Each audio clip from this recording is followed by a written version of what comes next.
Okay friends, આપણે unit 6 standard 11 એમાં આપણે જોઈ ગયા the blue cross A read 1.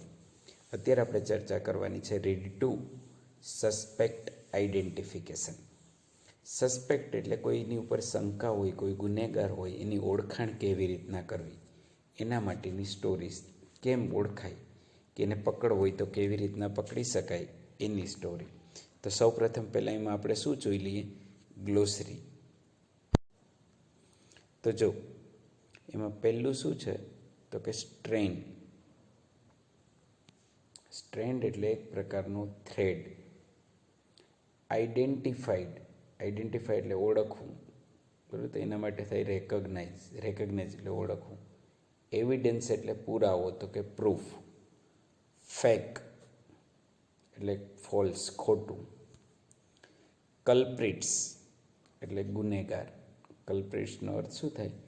Wrong doer. જો રોંગ એટલે ખોટું, ડુઅર એટલે કરનાર અથવા ક્રિમિનલ. ફિક્શનલ મતલબ કે કાલ્પનિક. કોઈના વિશે આપણે કાલ્પનિક સ્ટોરી બનાવીએ તેને ફિક્શનલ કહેવાય.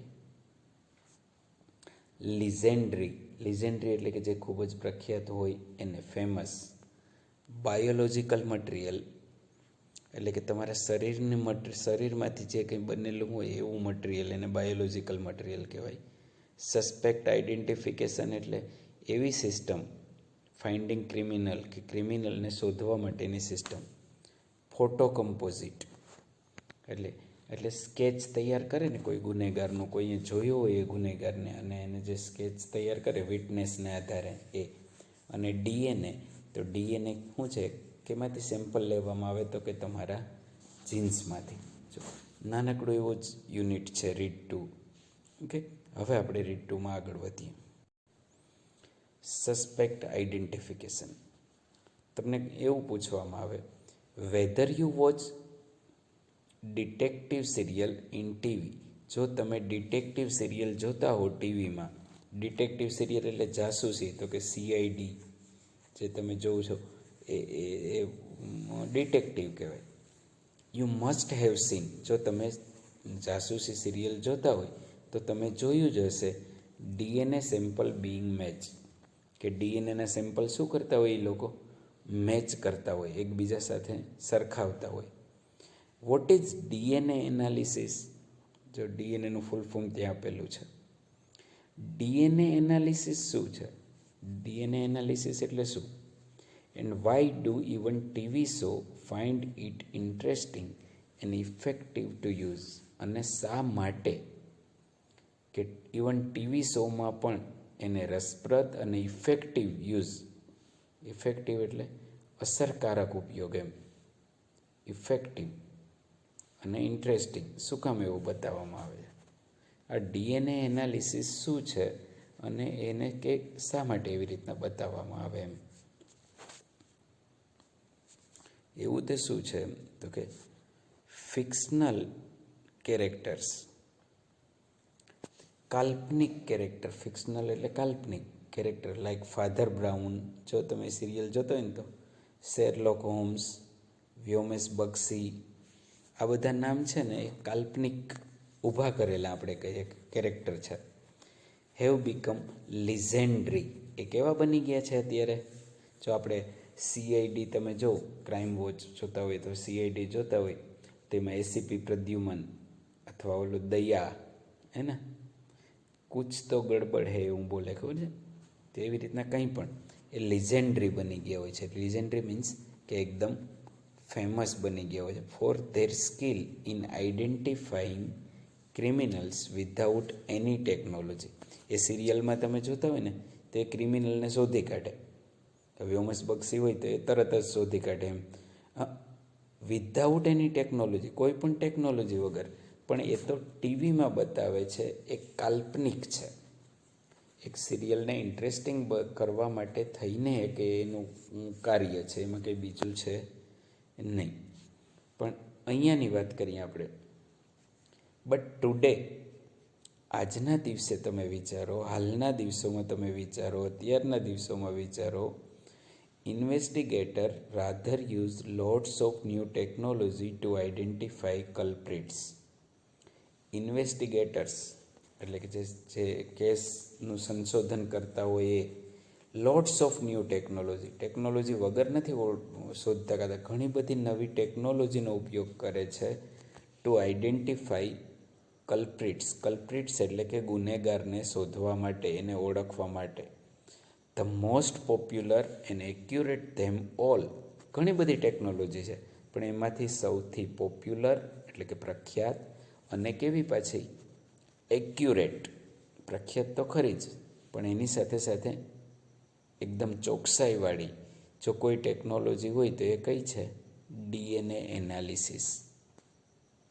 તો કે DNA is the most basic biological material. DNA શું છે? તો કે તમારે જીન્સમાંથી, તમારા શરીરમાંથી લેવાનું છે, એટલે એક પ્રકારનું કેવું છે? બાયોલોજિકલ મટીરિયલ છે. ધ મોસ્ટ બેઝિક, સૌથી પાયાનું biological, that every human being has, કે જે દરેક માણસમાં હોય. હ્યુમન બિંગ એટલે કે દરેક માણસમાં હોય. Every cell in a human being has 1000 of DNA strands, કે દરેક સેલમાં, સેલ એટલે આપણો જે અંદર શરીરમાં જે કોષ હોય એની અંદર હજારો ડીએનએ સ્ટ્રેન્ડ્સ હોય. હજારો ડીએનએની સ્ટ્રેન્ડ્સ એટલે તાતરણું, જેને કહીએ કે રેસો, એવો અર્થ કહીએ તો પણ હાલે. એટલે જો ઇન્વેસ્ટિગેટર આજના ઘણી બધી ટેકનોલોજીનો ઉપયોગ કરે છે કલ્પ્રિટ, ગુનેગારને ઓળખવામાં, પણ સૌથી જો કોઈ પ્રખ્યાત અને એક્યુરેટ જો કોઈ ટેકનોલોજી હોય તો એ ડીએનએ એનાલિસિસ છે. તો તમને એમ પૂછે કે વોટ ઇઝ ડીએનએ? તો કે DNA is the most basic biological material.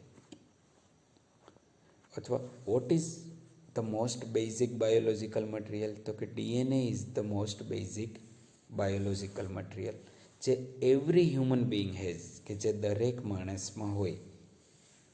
Every cell, દરેક માણસના દરેક કોષમાં હજારો ડીએનએના સ્ટ્રેન્ડ્સ હોય છે.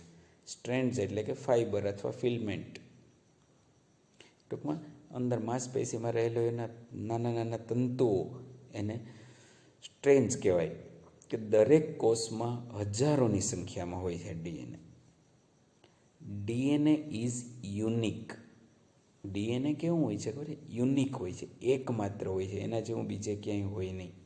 Every person has a unique, દરેક માણસમાં એક અલગ જ, એવું બીજા કોઈ પાસે હોય નહીં દુનિયામાં. કોઈ ડીએનએ ફિંગરપ્રિન્ટ, આપણે અંગૂઠો, ખબર છે પેલા અભણ લોકો હોય અંગૂઠો મારે, તો જે અંગૂઠાના જે ફિંગર છે એવા બીજા કોઈના હોય નહીં, એ યુનિક હોય છે.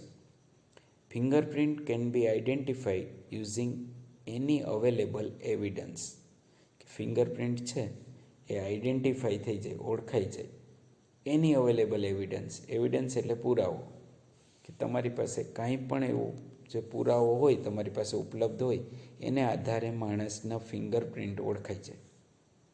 લાઈક બ્લડ, દાખલા તરીકે લોહી હોય તો લોહી ઉપરથી પણ તમે ફિંગરપ્રિન્ટ ઓળખી શકો. સલીવા એટલે તમારા મોઢાની જે લાળ હોય એનાથી. Even a single hair is enough to identify it. માત્ર એક તમારા માથાનો વાળ હોય ને એ પણ ઇનફ છે ઓળખવા માટે, કે જેથી એ ડીએનએને કારણે ઓળખાય છે. કારણ કે ડીએનએ ઇઝ યુનિક, એકમાત્ર છે, એના જેવું બીજું કોઈ હોય નહીં. Advanced technology help us to find this DNA fingerprint, કે હાલની એડવાન્સ ટેકનોલોજી છે એ હેલ્પ કરે છે આપણને, help us to find this DNA fingerprint. DNA ફિંગરપ્રિન્ટને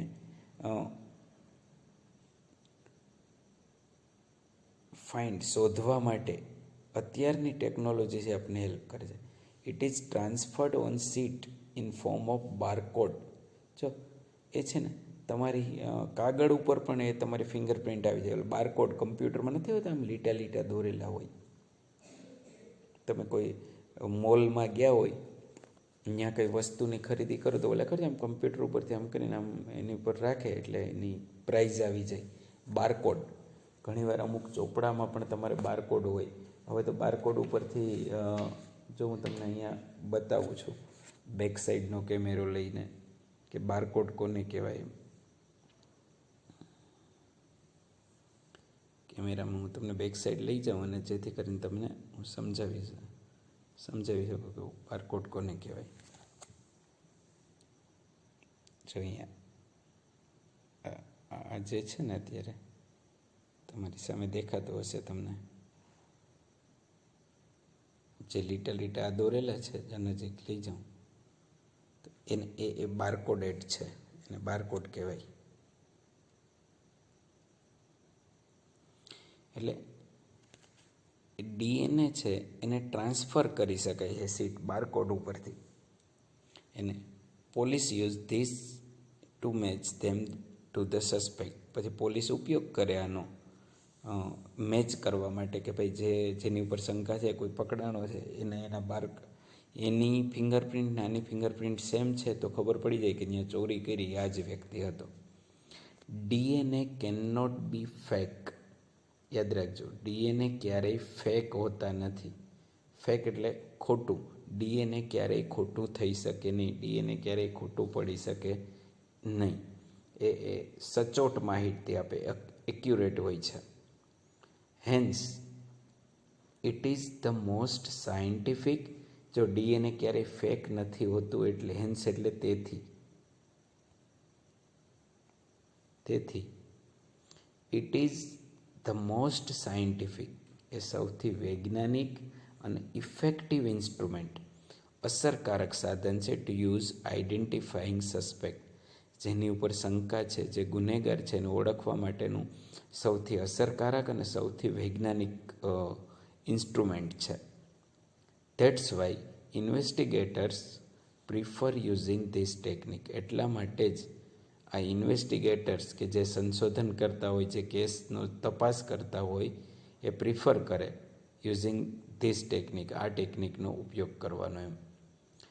other effective methods are also use in suspect identification. કે બીજી ઘણી બધી મેથડ પણ છે, એ પણ કેવી છે, બીજી મેથડ પણ ઇફેક્ટિવ છે, અસરકારક છે આઈડેન્ટિફિકેશન, સસ્પેક્ટ જેની ઉપર શંકા છે એને ઓળખવા માટેની. કઈ બીજી મેથડ? તો કે ફોટો કમ્પોઝિટ. ફોટો કમ્પોઝિટ એટલે શું? આપણે ગ્લોસરીમાં જોયું તો કોઈ સાક્ષી હોય એ વર્ણન કરે કે ભાઈ આ વ્યક્તિ ગુનેગાર હતો, એ આવો હતો, લાંબો હતો, એનું મોઢું ગોળ હતું, એનું મોઢું આમ હતું, એના વાળ ટૂંકા હતા, એના વાળ વાકોડિયા હતા, એની મૂછ આવી હતી, કંઈ પણ. કે ફોટો કમ્પોઝિટ એટલે કે સાક્ષી જે વર્ણન કરે એ પ્રમાણે ચિત્ર બનાવીને એને ફોટો કમ્પોઝિટ કહેવાય. Are created using special software. કે અત્યારે પહેલાં તો શું હતું ખબર, પેઇન્ટરને બોલાવવાના, એ જેમ દોરતા જાય, પણ અત્યારે તો એક ખાસ સોફ્ટવેર જ છે, if there is a witness. પણ એ ક્યારે શક્ય છે? જો કોઈ સાક્ષી હોય ત્યારે. Physical evidence are use to identify suspects. Physical evidence, કોઈ એવા શારીરિક પુરાવા, એનો પણ ઉપયોગ થાય છે આઈડેન્ટિફાઈ સસ્પેક્ટ, કોઈ શંકાશીલ હોય એને ઓળખવા માટે. બાઇટ માર્ક્સ, કોઈ માની લો કે ગુનેગાર કોઈને કરડી ગયો હોય તો એ જે એના દાંતની જે માર્ક, એના જે નિશાન પડી ગયા હોય ને, જ્યાં બચકું ભર્યું હોય એનું નિશાન હોય, એ પણ ઉપયોગી છે. Identify culprits using their dental records. એના દાંતનો રેકોર્ડનો તપાસ કરી અને એમાં પણ ઓળખી શકાય. જો ડીએનએ સિવાયની બીજી ઇફેક્ટિવ મેથડ કઈ? તો કે ફોટો કમ્પોઝિટ. પછી એવા કોઈ ફિઝિકલ એવિડન્સ હોય તો એ બાઇટ માર્ક્સ, એટલે કે કંઈ કૂતરો કરડી ગયો હોય ને કેમ નિશાન પડી જાય, એમ કોઈ બચકું ભરી લીધું હોય એના દાંતના રેકોર્ડને આધારે પણ ઓળખી શકાય એમ. એટલે સુધીમાં તમને પૂછાશે. એટલે રીડ 1 અને રીડ 2 બંનેમાં થઈ અને તમને આ રવિવારની યુનિટ ટેસ્ટમાં ક્વેશ્ચન્સ હશે. હું માનું ત્યાં સુધી તમને આવડી જશે, બરાબર છે, અને સમજજો વ્યવસ્થિત અને શીખ. ઓકે, તો એટલે સુધીમાં ડીએનએ વિશે, ડીએનએ સિવાયની બીજી કઈ પદ્ધતિઓ છે કે જેનાથી આપણે સસ્પેક્ટ, જેની ઉપર શંકા છે તેને આપણે ઓળખી શકીએ અને કેવી રીતના એને સચોટ રીતે સૌથી એમાં વધારે પડતું કઈ ટેકનોલોજીનો ઉપયોગ થાય, શા માટે ઉપયોગ થાય, એ બધું જ એને આધારે તમને ક્વેશ્ચન્સ પૂછવામાં આવશે. ઓકે, આવજો.